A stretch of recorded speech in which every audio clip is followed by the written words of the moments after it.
greatest triumph of civilization is often seen as our mastery of heat. Yet our conquest of cold is an equally epic journey, from dark beginnings to an ultra-cool frontier. In the last 100 years, cold has transformed the way we live and work. Imagine supermarkets without refrigeration or frozen food, skyscrapers without air conditioning, hospitals without MRI machines or liquid oxygen. We take for granted the technology of cold, yet it has enabled us to explore outer space and the inner depths of our brain. And as we develop new ultra-cold technology to create quantum computers and high-speed networks, it will change the way we work and interact. By the late 19th century, the ultimate extreme of cold had a number, minus 273 degrees Celsius, and a name, absolute zero. A frontier so enticing that rival physicists from all over Europe began a race towards this absolute limit of cold. It was a high-stakes pursuit, one that continues even now as we explore a strange quantum world where fluids appear to defy gravity and electricity flows freely without resistance. The race for absolute zero, up next on Nova.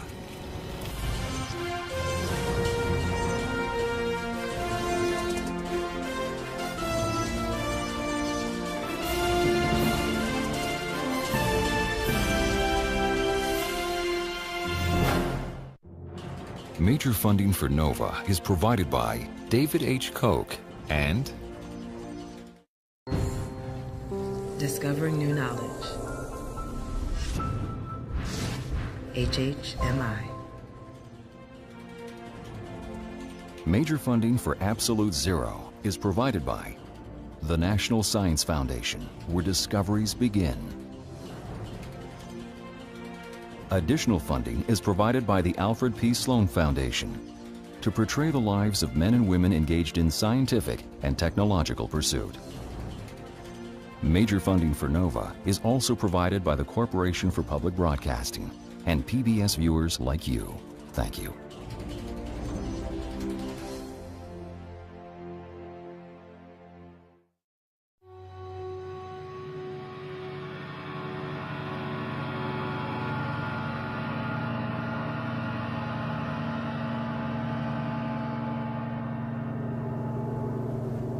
A century ago, Antarctic explorers were pushing further and further towards the coldest place on Earth, the South Pole, where temperatures can plummet to minus 80 degrees. The competition to reach this goal was matched by a less publicized but equally daunting scientific endeavor, the attempt to reach the coldest point in the universe, absolute zero. Was it possible to attain this ultimate limit of temperature, minus 273 degrees Celsius? Only in a laboratory, by liquefying gases, could scientific adventurers take the first steps towards this holy grail, a place where atoms come to a virtual standstill, utterly drained of all thermal energy. Among the front-runners in the race towards absolute zero was James Dewar, a professor at the Royal Institution in London. It will be the greatest achievement of our age. In 1891, he gave one of his celebrated Friday night public lectures on the wonders of the supercold to celebrate the centenary of his great predecessor, Michael Faraday. The descent to a temperature within 5 degrees of zero would open up new vistas of scientific inquiry, which would add immensely to our knowledge of the properties of matter. James Dewar is a canny and I think very ambitious, practically minded Scottish scientist. He could really show both his colleagues and the fee-paying audiences some of the secrets of nature. Take this rubber ball. It bounces well, I think you'll agree. But let's see what happens after a few seconds immersion in liquid oxygen. Dewar invented a thermal insulated container to carry out his research, and scientists to this day still call it a Dewar flask. Now, let's see what happens.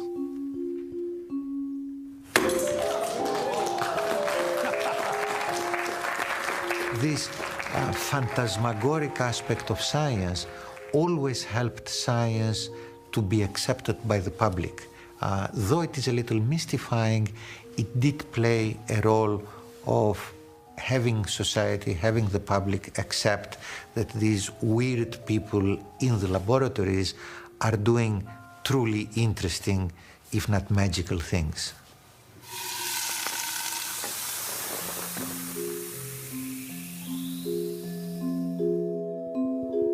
Dewar's dream was to take on the mantle of the Royal Institution's greatest scientist, Michael Faraday.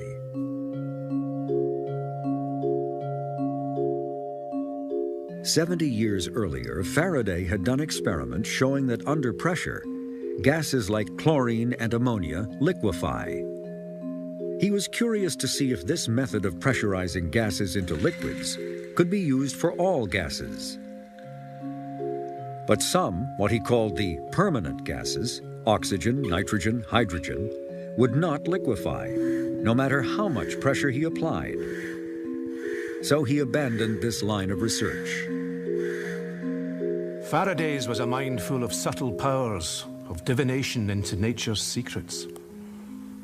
And although unable to liquefy the permanent gases, he expressed faith in the potentialities of experimental inquiry.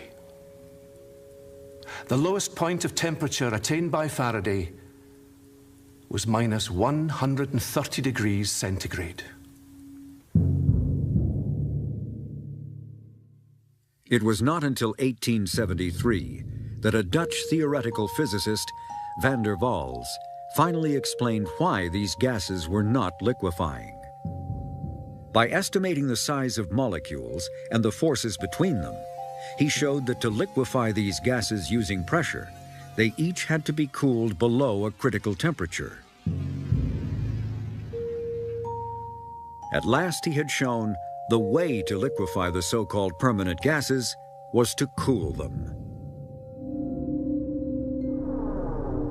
Oxygen was first, and then nitrogen, reaching a new low temperature of almost minus 200 degrees centigrade.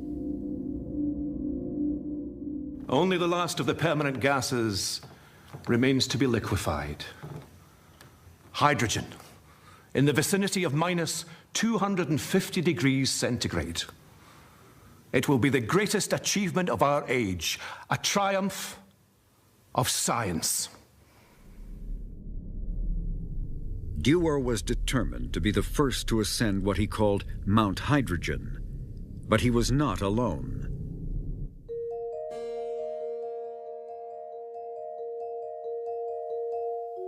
The competitor Dewar feared most was a brilliant Dutchman, Heike Kamerlingh Onnes. Kamerlingh Onnes was younger than Dewar, and to a certain extent looked up to the Scotsman as his senior. Dewar didn't have the same, if you'll pardon the expression, warm feelings towards his rival in the race for cold. Dewar recognized that Kamerlingh Onnes had a new radical approach to science and was planning an industrial-scale lab. When Onnes took over the physics laboratory in Leiden, he was only 29 years old. And, well, he gave his inaugural address here in this lecture room, the big lecture room of the Academy building of Leiden University, and it was all there. He was explaining what to do in the next years, and he was talking about liquefying gases, making Dutch physics famous abroad, and, well, it was amazing how far-sighted all those visions were. Kamerlingh Onnes's lab was more like a factory. He recruited instrument makers, glassblowers, and a cadre of young assistants who became known as Blue Boys because of their blue lab coats. Later, he set up a technical training school, which still exists to this day. Dewar and Onnes could not have been more different. Dewar was very secretive about his work, hiding crucial parts of apparatus from public view before his lectures. Onnes, on the other hand, openly shared his lab's steady progress in a monthly journal. Onnes was the tortoise to Dewar's hare. In the case of Dewar, you had a brilliant experimenter, a person who could actually build the instruments himself, and a person who really believed in the brute force approach, and that is, have your instruments, set up your experiment, and try as hard as you can, and then you'll get the results you want to get. In the case of Kamelichones, you have a totally different approach. He's the beginning of what later on was known as big science. Unlike Dewar, Onnes thought detailed calculations based on theory were vital before embarking on experiments. He was a disciple and close friend of van der Waals, whose theory had helped solve the problem of liquefying permanent gases.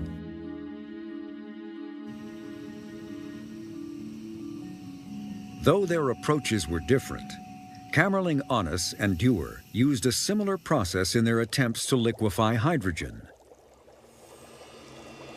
Their idea was to go step by step down a cascade, using a series of different gases that liquefy at lower and lower temperatures.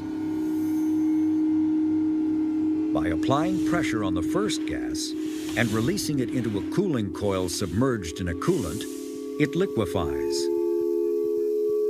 When this liquefied gas enters the next vessel, it becomes the coolant for the second gas in the chain. When the next gas is pressurized and passes through the inner coil, it liquefies and is at an even lower temperature. The second liquid goes on to cool the next gas, and so on. Step by step, the liquefied gases become colder and colder. Each one is used to lower the temperature of the next gas sufficiently for it to liquefy. In the final stage, where hydrogen gas is cooled, the idea was to put it under enormous pressure, 180 times atmospheric pressure, and then suddenly release it through a valve. This would trigger a massive drop in temperature, sufficient to turn hydrogen gas into liquid hydrogen at minus 252 degrees, just 21 degrees above absolute zero. Here was the risky bit, because his apparatus was going down in temperature, getting very, very cold, so very fragile, quite easy to fracture, while at the same time the pressures he was working at were very, very high, so the possibility of explosion. He took the most amazing risks, both with himself, he was a lion of a man in terms of courage, and with those around him. All the equipment he was working with could have crumbled or blown up, and more than occasionally it did. Dewar had many explosions in his lab. Several times, assistants lost an eye as shards of glass catapulted through the air. In the notebook, he actually jots down many details of what happened in the apparatus, but not what happened to his assistants. So somehow you get the impression that apparatus is more important than the assistants.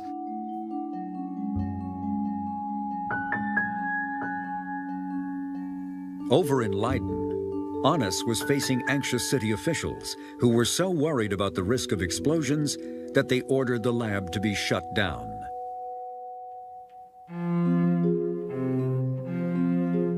Dewar wrote a letter of protest on behalf of Onnes. But the Leiden lab remained closed for 2 years. Well, Onnes had to wait and to wait and to wait.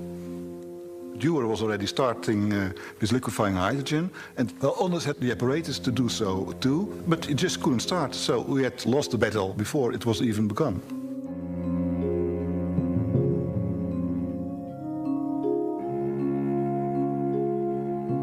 The year is 1898. Dewar has been working on trying to liquefy hydrogen for more than 20 years, and he's finally ready to make the final assault on Mount Hydrogen.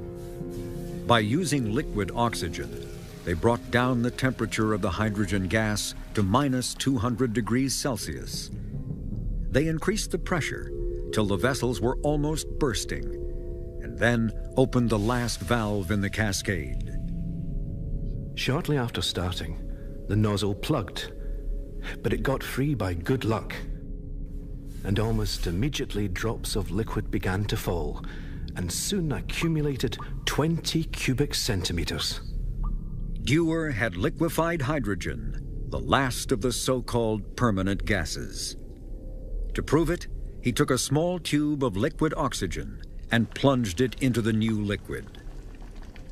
Instantly, the liquid oxygen froze solid. Now he was convinced. He had produced the coldest liquid on Earth and had come closer to absolute zero than anyone else. Dewar thought that he had done the most amazing feat of science in the world, that he would be immediately celebrated for it and get whatever prizes there were available. And that didn't happen. I think for Dewar, it was the ambition of a mountaineer. You've climbed the highest mountain peak that you can see in the range around you, and just as you get to the top of the peak, there's an even higher mountain just beyond.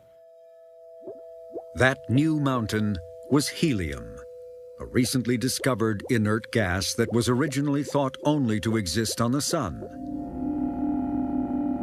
Van der Waals' theory predicted helium would liquefy at an even lower temperature than hydrogen, at around 5 degrees above absolute zero. Now, all Dewar had to do was obtain some. It should not have been difficult. The two chemists who had discovered the inert gases, Lord Rayleigh and William Ramsay, often worked together in the lab next door. Unfortunately, Dewar had made enemies of both of them by refusing to collaborate and belittling their achievements, so they had no desire to share their helium. Camerlingionis was faced with the same problem as Dewar, which is, where can I get a supply of helium gas? And he actually asked Dewar to try and collaborate with him too. And Dewar said, I'm having such a problem getting the gas by myself, I can't possibly give you any. I'd like to, but I can't. Eventually, each found a supply. But Onnes's industrial approach paid dividends. After 3 years, he had amassed enough helium gas to begin experiments. The tortoise was beginning to pull away from the hare. At the same time, Dewar was running out of resources. To make matters worse, a lab assistant turned a knob the wrong way, releasing a whole canister of helium into the air. For 6 months, the lab couldn't do any work. At one point, Dewar writes to Camerlingionis telling him that he's not in the race anymore. He thinks that the problems for liquefying helium are such that he's not able to complete the job. The battlefields of science are the centers of a perpetual warfare in which there is no hope of a final victory. To serve in the scientific army, to have shown the initiative, is enough to satisfy the legitimate ambition of every earnest student of nature. Thank you.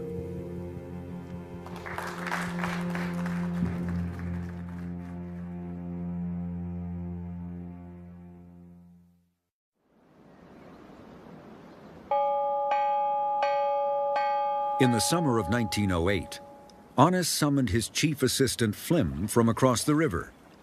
They were finally ready to liquefy helium.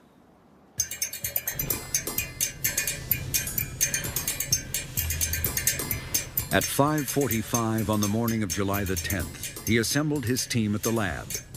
They had rehearsed the drill many times before. Leiden was a small university town, and the word quickly spread that this was the big day.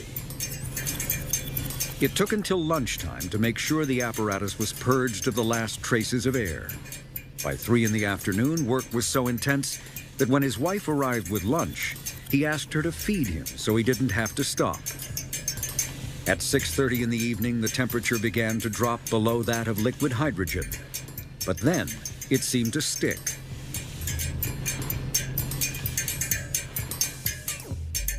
Honest doesn't know why this is. And a colleague comes in and he suggests that that means maybe they've actually succeeded and they don't even know it yet. So Honest takes an electric lamp type thing and he goes underneath the apparatus and looks, and sure enough, there in the vial is this liquid sitting there quietly. It's liquefied helium.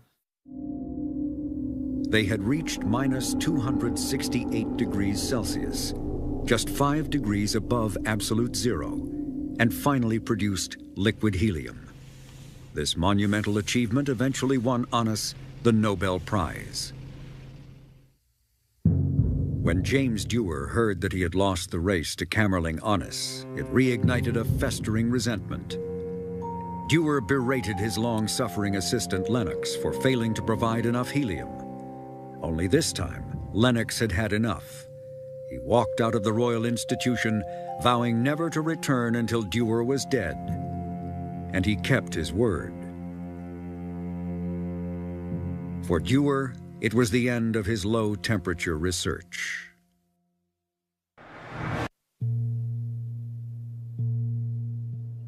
James Dewar's dream of reaching absolute zero was over. Although he had won the first race to liquefy hydrogen, it never attracted the same accolades as liquefying helium. He abandoned low-temperature physics and moved on to investigate other phenomena, such as the science of soap bubbles. I think it's really impressive how often scientists do seem to be driven by the spirit of competition, by the spirit of getting there first. But what's really fascinating about these races, the race for absolute zero, is that the goalposts move as you're playing the game. The race in science is not for a predetermined end, and once you're there, the story's over, the curtain comes down. That's not at all what it's like. Rather, it turns out you find things you didn't expect. Nature is cunning, as Einstein would have said, and she is constantly posing a new challenge, unanticipated by those people who start out on the race. This is just what happened in Leiden, as Onnes's team began to investigate how materials conduct electricity at very low temperatures. They observed in a sample of mercury that at around 4 degrees above absolute zero, all resistance to the flow of electricity abruptly vanished. Onnes later invented a word to describe this new phenomenon. He called it superconductivity.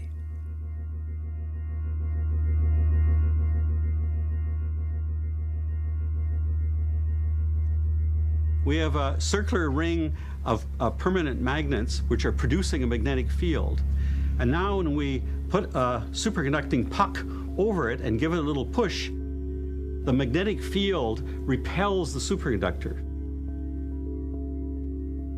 The magnetic field from the track induces a current in the superconducting puck, which in turn creates an opposite magnetic field that makes the puck levitate. It produces a magnetic field like a North Pole against the North Pole, and that's why you have the repulsion. As the puck warms up, its superconducting properties vanish, along with its magnetically induced field. For decades after its discovery in 1911, the underlying cause of superconductivity remained a mystery.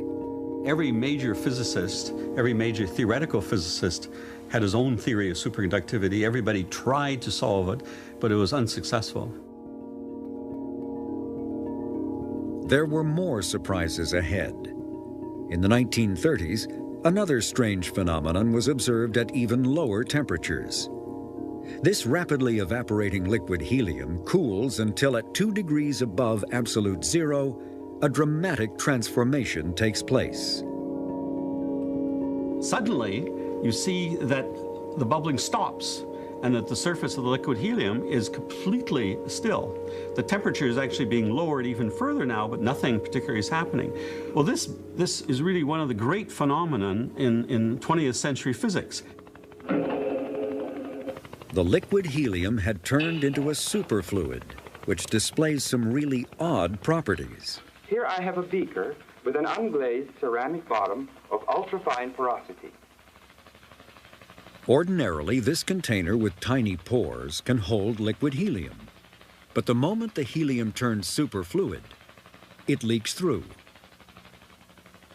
We call this kind of flow a superflow. Superfluid helium can do things we might have believed impossible. It appears to defy gravity. A thin film can climb walls and escape its container. This is because a superfluid has zero viscosity. It can even produce a frictionless fountain, one that never stops flowing. Superfluidity and superconductivity were baffling concepts for scientists. New radical theories were needed to explain them.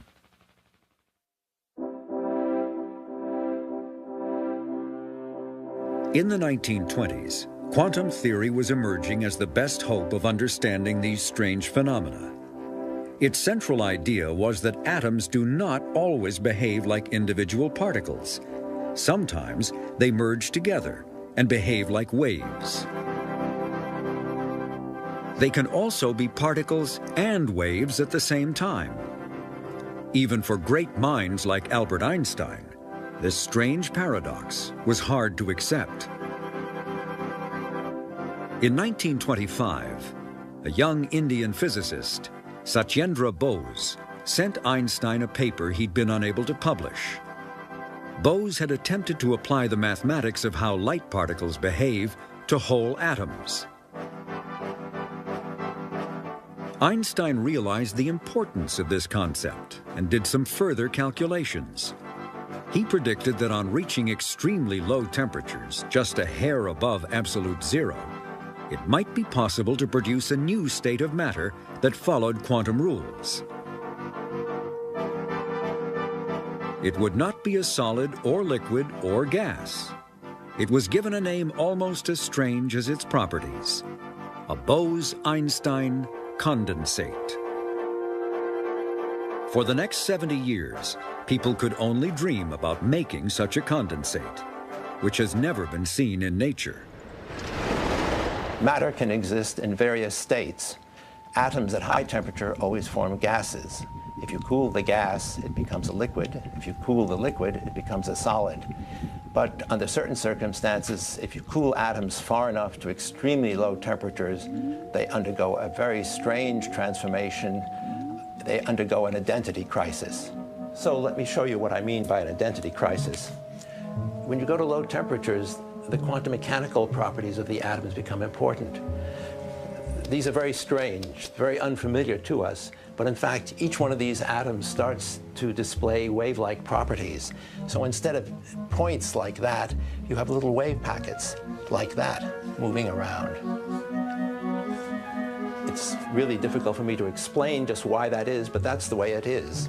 Now, as you go to very low temperatures, the size of these packets gets longer and longer and longer. And then suddenly, if you get them cold enough, they start overlapping. And when they overlap, the system behaves not like individual particles, but particles which have lost their identity. They all think they're everywhere.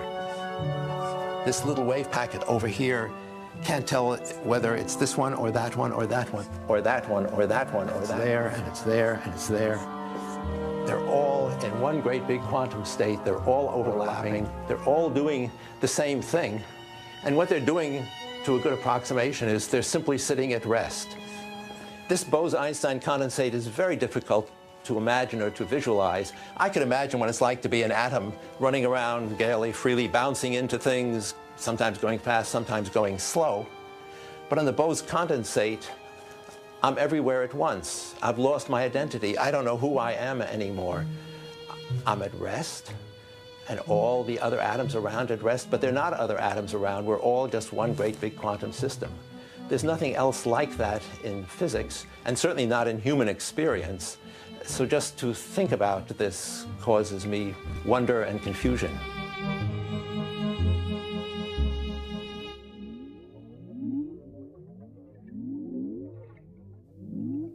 Dan Kleppner and his MIT colleague Tom Graytak began to try to make a Bose-Einstein condensate in hydrogen.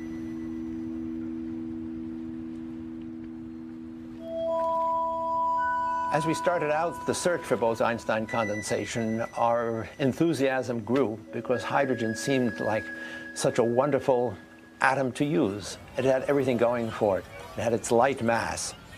That means that the atoms will condense at a higher temperature than other atoms would. The atoms interact with each other very, very weakly. All the signals seem to be pointing to the fact that hydrogen was the atom for getting to Bose-Einstein condensation. Kleppner's idea was to cool the hydrogen atoms by making use of their magnetic poles. He used a strong magnetic field to create a cluster of atoms in a cold trap. Unfortunately, sometimes one atom flipped another, which triggered a release of energy that raised the temperature.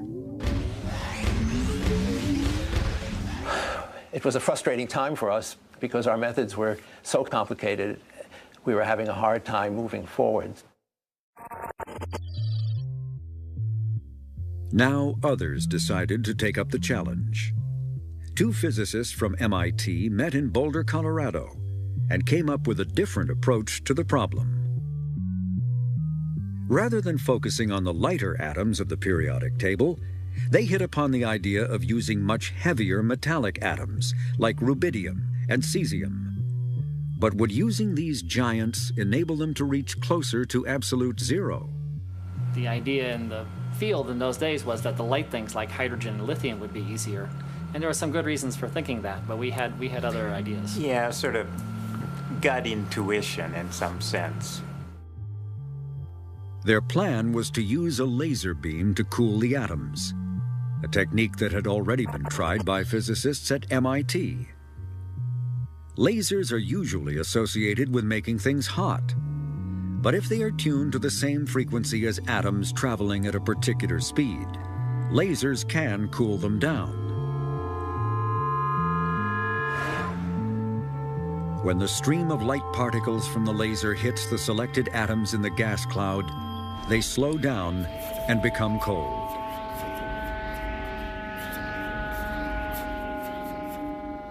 Laser cooling was a new tool that had the potential to reduce the temperature of a gas to within a few millionths of a degree of absolute zero.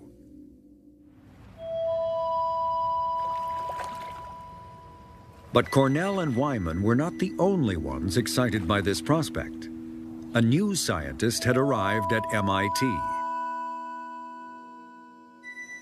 It was in late 91 or early 92 that we had an idea how a different arrangement of laser beams would be able to cool atoms to higher density.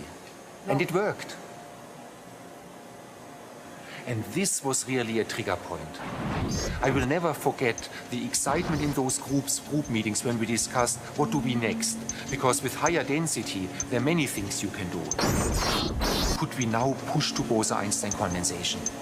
You see, well, lots of cables and electronics. All the resources of Ketterle's lab were redirected to make a condensate in sodium atoms. And right here, this is an atomic beam oven. What is wrapped in tinfoil is a little vacuum chamber where we heat up metallic sodium so the metallic sodium melts and evaporates. And it's ultimately the sodium vapor, the sodium atoms, which we tried to Bose-Einstein condense.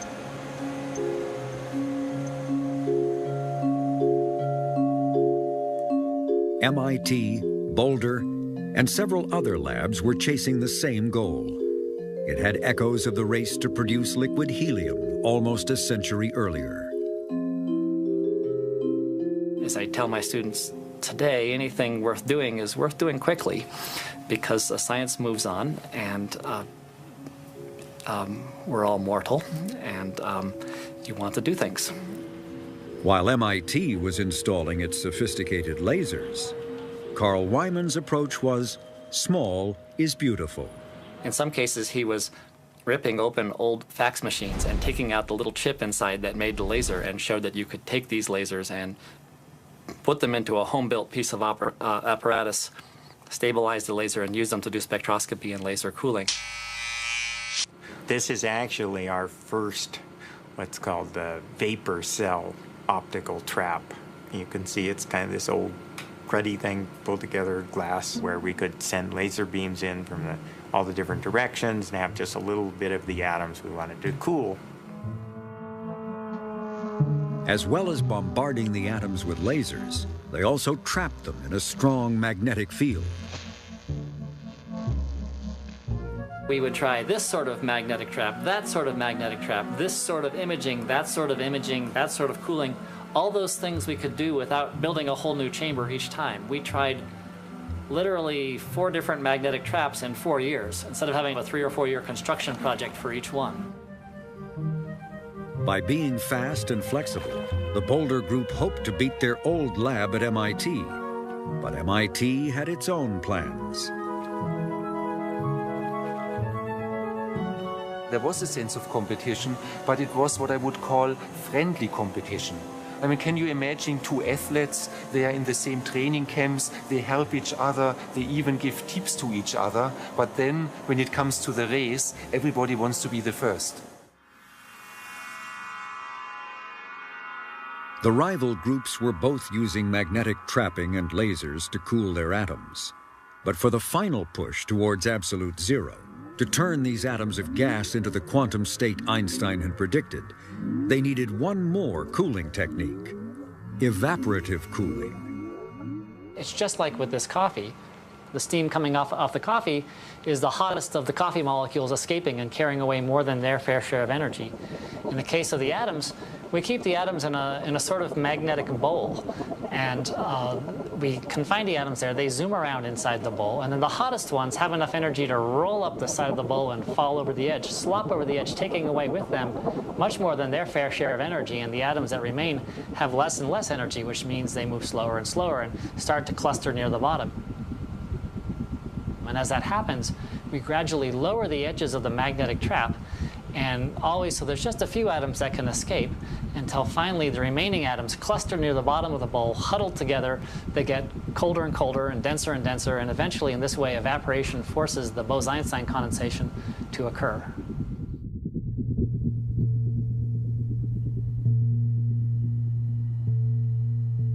The race to produce a Bose-Einstein condensate was intensifying. At every major meeting, Eric Cornell and I gave talks or talked to each other. We were keenly aware that we were both working towards the same goal. In June 1995, the Boulder Group was working round the clock, knowing that MIT and several other labs were also poised to produce the first condensate. An official visit from a government funding agency was the last thing they needed. We didn't want to close down the lab or clean up our lab or put up posters. We wanted to work very hard. So the senior dignitaries in the three-piece suits and so on came in to the lab, and we left the lights off, and everyone continued to work. And I made them keep their voices down and talked to them rather in a hurried way, and then sort of shuffled them out the door. And they all had a slightly puzzled look on their face, because it probably had never happened to them before in the history of being a visiting committee, that they were treated with as little pomp. And later I actually met one of the guys who said, I suspected something was up that day, because otherwise you never would have dared to do that. June the 5th, 1995, turned out to be a big day in the history of physics. The Boulder Group seemed to have made what Einstein had theorized 70 years before, a Bose-Einstein condensate. Our first reaction was, wait, we got to be careful here, you know, let's think of all the different knobs we can turn, checks we can make, and so on, to see if this really is Bose-Einstein condensation.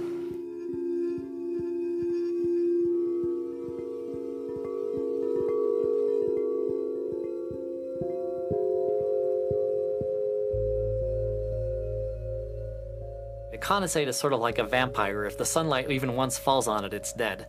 And so its realm is the realm of the dark. But we can take pictures of them because we strobe the laser light really fast, and even as the condensate's dying, it casts a shadow, and the shadow is frozen in the film.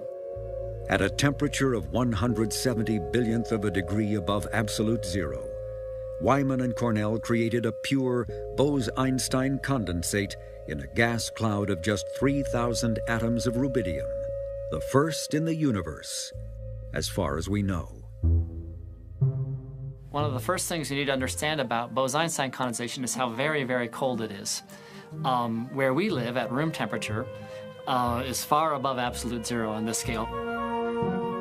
Imagine that room temperature is represented by London, thousands of kilometers from here.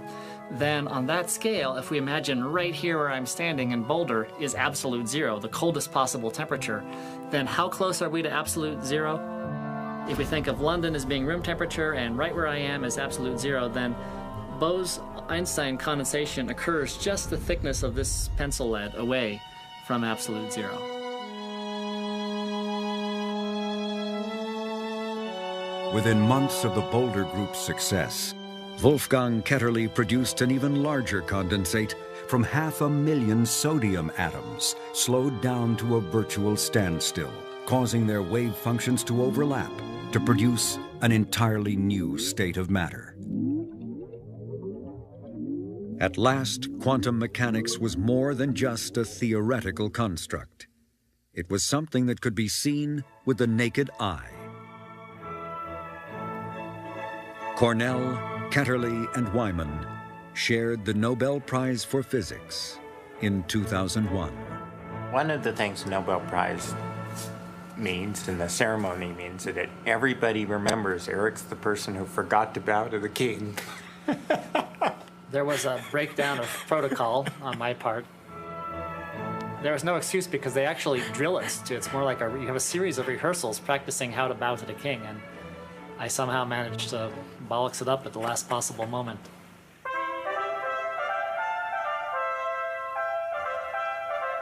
And I thought maybe, Carl, who came after me, would make the same mistake, and then no one would figure it out. But no, he was perfect.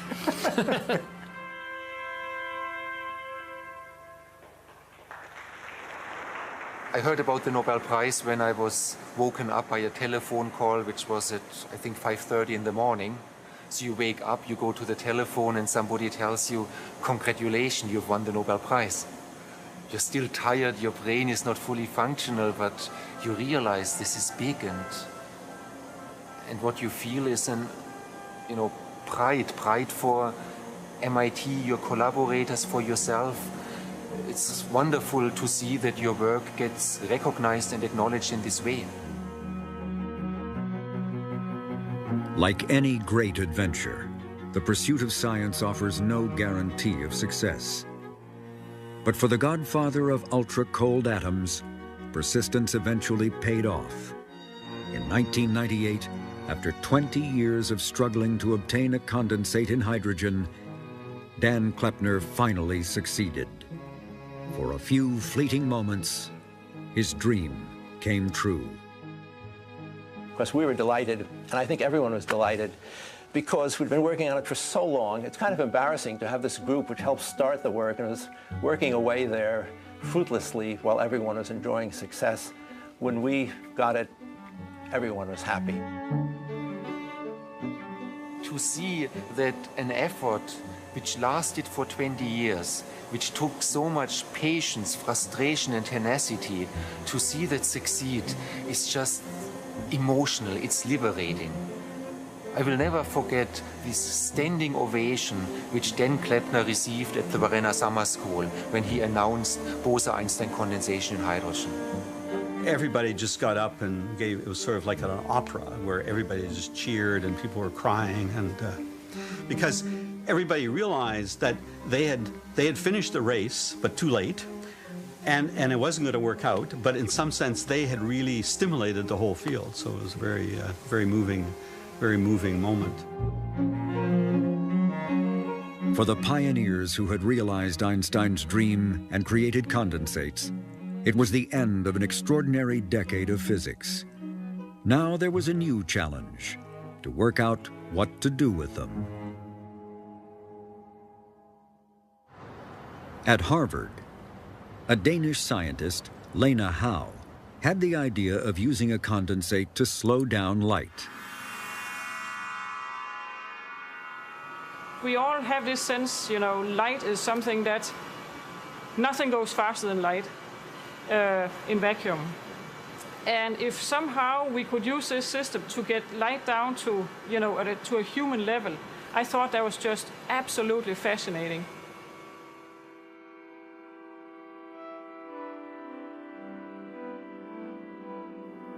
Lena Howe created a cigar-shaped Bose-Einstein condensate to carry out her experiment. She fired a light pulse into the cloud.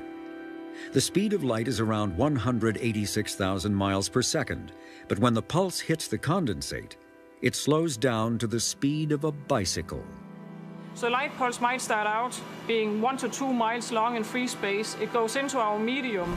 And since the front edge enters first, that will slow down. The back edge is still in free space. That'll catch up, and that'll create that compression.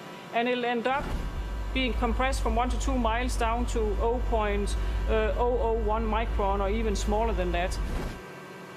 You could say, well, gee, it's easy to stop light because I could just set a laser beam into a wall and I would stop it. Well, the problem is you lose the information because it turns into heat. You can never get that information back. In our case, when we stop it, the information is not lost because that's stored in the medium. And then when we have time to revive it, the system has all the information to revive the light pulse and it can move on. One day, ultra-cold atoms will probably be used to store and even process information. Even now, cold atoms are being turned into prototype quantum computers. As a quantum mechanic, I engineer atoms. To make a computer out of atoms, you have to somehow get atoms to register information and then to process it. Why build quantum computers? Because they're cool, it's fun, and we can do it. Right? I mean, we actually can take atoms, and if we ask them nicely, they'll compute. That's a lot of fun. I mean, have you ever talked to an atom recently and had it talk back? It's great. Yes, look at that. Unlike ordinary computers, where each decision is based around a bit of information and is either a 0 or a 1, in the quantum world, the rules change. At first glance, a quantum computer looks almost exactly the same. But quantum mechanics is weird. It's funky, okay? It's weird. When you do quantum computing, you want to make this weirdness work for you. So now let's look at our quantum bit, or qubit. A qubit can not only be a 0 or a 1, it can also both be a 0 and 1 at the same time. It's almost like a form of parallel computation, but in a parallel computer, one processor does this, one processor does that. So you have two processors doing this and that. In a quantum computer, you have only one processor that's doing this and that at the same time.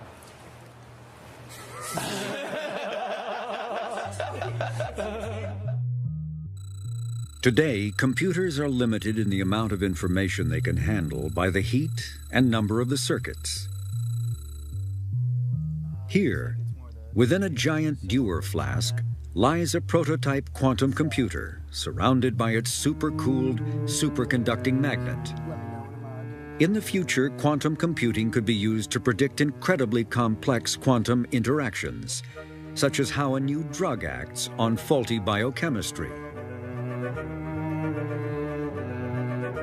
or to solve complex encryption problems like decoding prime numbers that are the key to internet security. Already, supercooled quantum devices are mapping the magnetic activity of the brain. Often, the promised benefits from a scientific breakthrough take a long time to emerge. Many predicted that by this century, energy-saving superconducting power lines and maglev bullet trains would be crisscrossing the continents. Perhaps as world energy supplies decline, these technologies, once seen as too costly, will start to take off. This weird quantum world is part of a new frontier opened up by the descent towards absolute zero.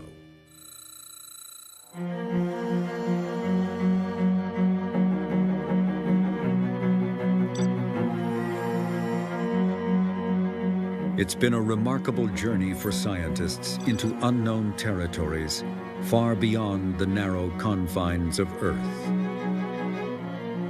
On the Kelvin temperature scale, which begins at absolute zero, the temperature of the Sun is around 5,000 Kelvin.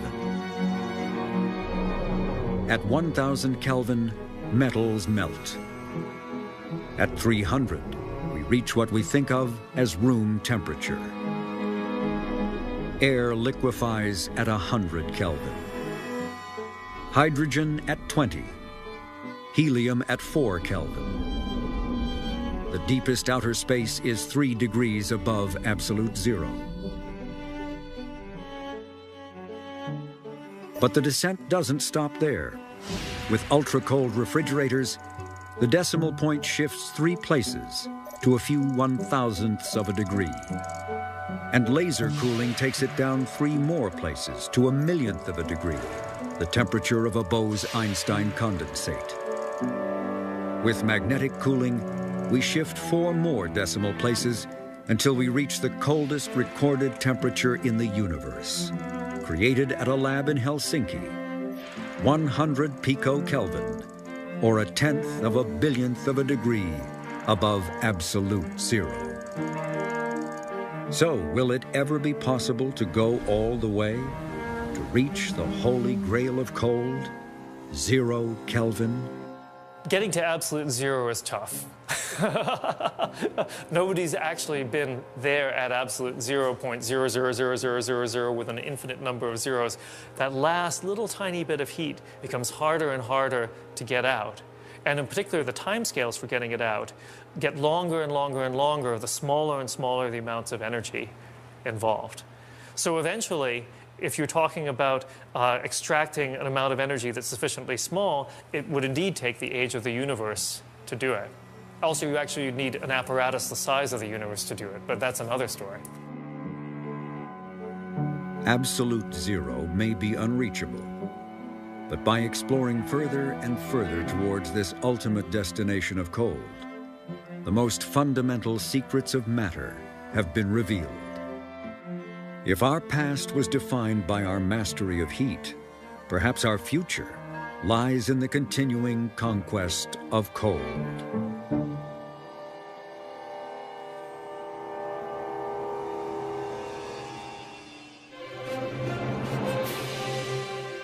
On NOVA's Absolute Zero website, enter a virtual lab and see how close you can get to absolute zero. Make your own temperature scale and more. Find it on pbs.org. Major funding for NOVA is provided by David H. Koch and Discovering New Knowledge. HHMI. Major funding for Absolute Zero is provided by the National Science Foundation, where discoveries begin. Additional funding is provided by the Alfred P. Sloan Foundation to portray the lives of men and women engaged in scientific and technological pursuit. Major funding for NOVA is also provided by the Corporation for Public Broadcasting and PBS viewers like you. Thank you.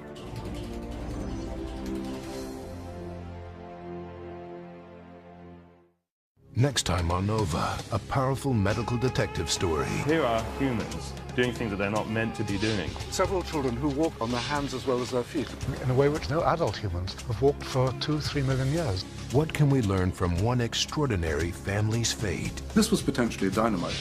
We're going to have to tease away this to find out what underlies this extraordinary phenomenon. Family that walks on all fours.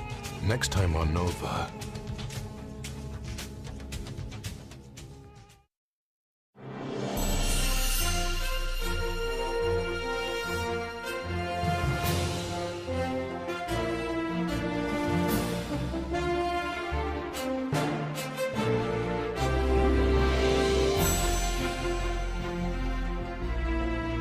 To order this NOVA program for $24.95 plus shipping and handling, call WGBH Boston Video at 1-800-255-9424.